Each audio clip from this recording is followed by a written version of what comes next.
All right, it seems like I'm getting into a lot of discussions with people about Donald Trump. The first point is that Donald Trump has no political experience. And so we have no record to go on. He's established no reputation for how he votes on issues. So it would be better to select a candidate that we know what they did and how they vote, rather than select somebody who we don't know. Often, when politicians get into office, they do not do what they say they will do. Now, also, Donald Trump did not, some people are saying that he's a self made rich man. His father is Fred Trump, and if you look, you can see that by the time of his death, Trump had $200 to $300 million. He was a real estate person in New York, which in a city when in the turn of the 20th century you start building up real estate, if you look at how valuable real estate is in New York, and the fact that Donald Trump's father was a real estate person, it becomes clear where that money came from. So Donald Trump grew up as a rich person. You also can see that he opened casinos. Like the Taj Mahal, apparently Trump Entertainment Resorts.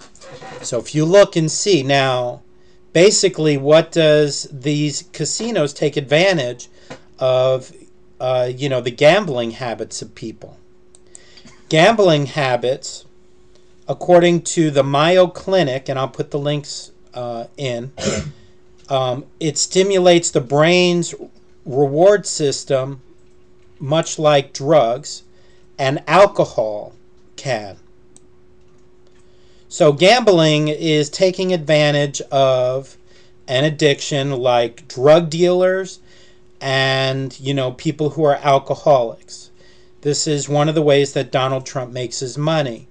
In fact, if we go to Scientific American, there is an article in Scientific American, a respected magazine, Addictive Drugs and Gambling Rewire Neural Circuits in Similar Ways.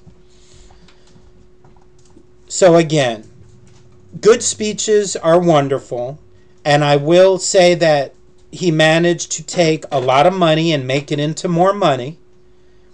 So that is something that, we can respect.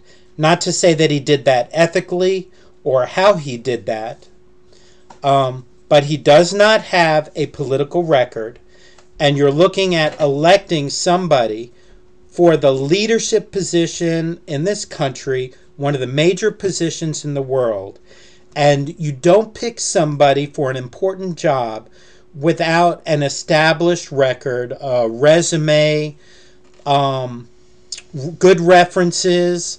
When you pick somebody for an important job, a sensible person will pick somebody who has established themselves. People make mistakes. There are some politicians out there that don't just go along with the Republicans and Democrats. Ron Paul, Ted Cruz, I think Mike Huckabee. These are people who don't seem to just always go along with the establishment. I'm not saying they're perfect, but certainly you don't, just because you can't find somebody that totally fits what you want, you pick somebody with no track record, that has no chance to mess up at all in the way he votes for bills like a congressman does, like a senator does, like a governor does, and assume that he's going to be good. That's just ignorance. It's just plain ignorance to put somebody in the leadership position of the... I don't even think Donald Trump would hire lead executives that did not have some good resume and an established track record, and an established character. But he's, people are pushing him for a position that it just doesn't make sense. I would select a different candidate. Thank you for listening.